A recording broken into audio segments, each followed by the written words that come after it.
আসসালামু আলাইকুম সুপ্রিয় শিক্ষার্থী বন্ধুরা, এই ভিডিওতে আমরা ফান্ডামেন্টালস অফ ম্যাথমেটিক্স এর অসমতা অধ্যায়ের প্রথম থিওরি যে এন সংখ্যক সংখ্যার হচ্ছে যোগোত্তর মধ্যক উহাদের গুণোত্তর মধ্যক অপেক্ষা বৃহত্তর তা আমরা প্রমাণ করব। এখানে বলা আছে এন সংখ্যক অসমান ধনাত্মক সংখ্যার যোগোত্তর মধ্যক উহাদের গুণোত্তর মধ্যক অপেক্ষা বৃহত্তর। তাহলে আমরা সংখ্যাগুলো ধরি a1 a2 a3 dot dot N. এটা হচ্ছে এন সংখ্যক যোগোত্তর সংখ্যা। তাহলে এদের যোগোত্তর মধ্যক হচ্ছে a1 যোগ a2 যোগ a3 plus dot dot an ভাগ হচ্ছে n। এটা হচ্ছে যোগোত্তর মধ্যক। আর গুণোত্তর মধ্যক হচ্ছে a1 গুণন a2 গুণন a3 গুণন dot dot an to the power 1 ভাগ n। এটা হচ্ছে গুণোত্তর মধ্যক। আমরা এখন যদি জানি, আমরা এখানে লিখতে পারি a1 ইন্টু a2।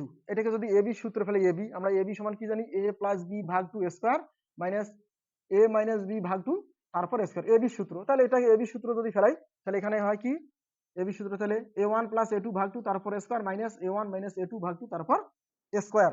আমরা যদি এই সমীকরণ থেকে এই ডান পাশ থেকে যদি আমরা বিয়োগ বোধক সংখ্যা বাদ দেই তাহলে ডান পাশটা বড় হয়ে যায়। তাহলে এখানে লিখতে পারি a1 into a2 less than a1 plus a2 ভাগ 2 তারপর স্কয়ার। আমরা এই ঋণাত্মক চিহ্ন বিশিষ্ট অংশ বাদ দেবো, যে অংশ থেকে বাদ দেবো সেটা বৃহত্তর হয়ে যাবে।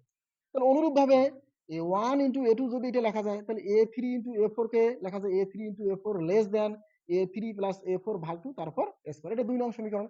1 ও 2 যদি আমরা গুণ করি তাহলে 1 ও 2 গুণ করলে কি হয়, a1 গুণন a2 গুণন a3 গুণন a4 লেস দ্যান হচ্ছে কি, লেস দ্যান হচ্ছে এই a1 যোগ a2 ভাগ 2 তারপর স্কয়ার গুণন a3 যোগ a4 ভাগ 2 তারপর স্কয়ার। এটা দিলাম 3 নং সমীকরণ। এখন আমরা 3 নং সমীকরণের এই ডান পাশ যদি নেই, এই ডান পাশটাকে আবার লিখি তাহলে a1 যোগ a2 ভাগ 2 তারপর স্কয়ার গুণন a3 যোগ a4 ভাগ 2 তারপর স্কয়ার। এটাকে আমরা এই যে যদি 2 2 যদি আমরা গুণ করি তাহলে এখানে 2 2 গুণ করলে কত হয় 4, তাহলে 1 ভাগ 4। আর এখানে a1 প্লাস a2 তার উপর স্কয়ার, a3 প্লাস a4 তার উপর স্কয়ার, দুইটার উপর স্কয়ার। তাহলে আমরা কি ব্র্যাকেট দিয়ে সম্পূর্ণের উপর স্কয়ার। এখানে 2 দ্বিগুণে 4, সেই 4 এর উপর স্কয়ার, এখানে দ্বিতীয় ব্র্যাকেট দেওয়া আছে, তাহলে 1 ভাগ 4 তার উপর স্কয়ার আছে। তাহলে এখানে a1 প্লাস a2 ভাগ 2 তার উপর square into a3 plus a4 ভাগ 2 তার উপর স্কয়ার। এখন 1 ভাগ 4 থাকলো।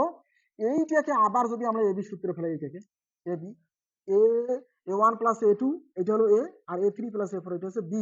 তাহলে ab সূত্র আবারও লেখা যায় 1 ভাগ 4 সামনে থাকলো, এটাকে লেখা যায় তাহলে a প্লাস b ভাগ 2 তারপর স্কয়ার। তাহলে a বলতে a1 প্লাস a2 প্লাস আছে a3 প্লাস a4 ভাগ 2 তারপর square minus a minus b তারপর স্কয়ার। a বলতে এটা a লিখলাম মাইনাস b ভাগ 2 তারপর স্কয়ার, এটা দিলাম। আর সম্পূর্ণটার উপর স্কয়ার আবার থাকলো। এটাকে আমরা ভিতরে 1 ভাগ 4 থাকলো, ওই ভিতরটাকে এবি সূত্র ফেলানোর পর এটা আমরা এটাকে বিস্তৃত করলাম, আর তার বাইরে থাকে স্কয়ার। এখন যদি আমরা এই সমীকরণের আবার এই বিয়োগ বোধক সংখ্যাটা বাদ দেই, এটা যদি বাদ দেই তাহলে কি থাকে, এদিকে এটা থাকলো আর এইদিকে 1 ভাগ 4 a1 প্লাস a2 প্লাস আছে a3 প্লাস a4 ভাগ 2 তারপরে স্কয়ার। আর এই যে সর্বশেষ এই অংশটা যদি আমরা বাদ দিই তাহলে এটা বাদ দিলে তাহলে এখানে স্কয়ার আছে তার উপর স্কয়ার। তো যখন আমরা এই বিয়োগ বোধক সংখ্যা বাদ দেবো তাহলে ডান পাশের অংশটা আবার বড় হয়ে যাবে। তাহলে এখানে a1 প্লাস a2 ভাগ 2 তারপর square into a3 plus a4 ভাগ 2 তারপর স্কয়ার লেস দ্যান 1 ভাগ 4 a1 plus a2 plus a3 plus a4 ভাগ 2 তারপর স্কয়ার। তাহলে এটাকে আবার আমরা এই অংশটা যা আছে সেটা লিখলাম লেস দ্যান। এখন 1 ভাগ 4 এখানে আমরা লিখতে পারি তাহলে 1 ভাগ 4 তাহলে 2 এর উপর স্কয়ার করলে 4 হয়, আর এর পাশে a1 plus a2 plus a3 a4 ভাগ 2 তারপর স্কয়ার, একে সর্বশেষ স্কয়ার আমরা দিলাম। তাহলে এখানে এই 2 এর উপর স্কয়ার আর এখানে 2 এর উপর স্কয়ার, তাহলে এটা ব্র্যাকেটের ভিতরে নেওয়া যায়।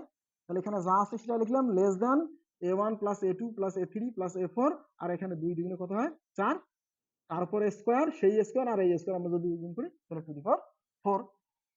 আমরা এই অংশটা আবার যদি আমরা 3 নং সমীকরণে যাই, এটা ছিল কি a1 into a2 into a3 into a4, তাহলে এটা লিখলাম less than a1 plus a2 ভাগ 2 তারপর স্কয়ার a3 প্লাস a4 ভাগ 2 তারপর স্কয়ার।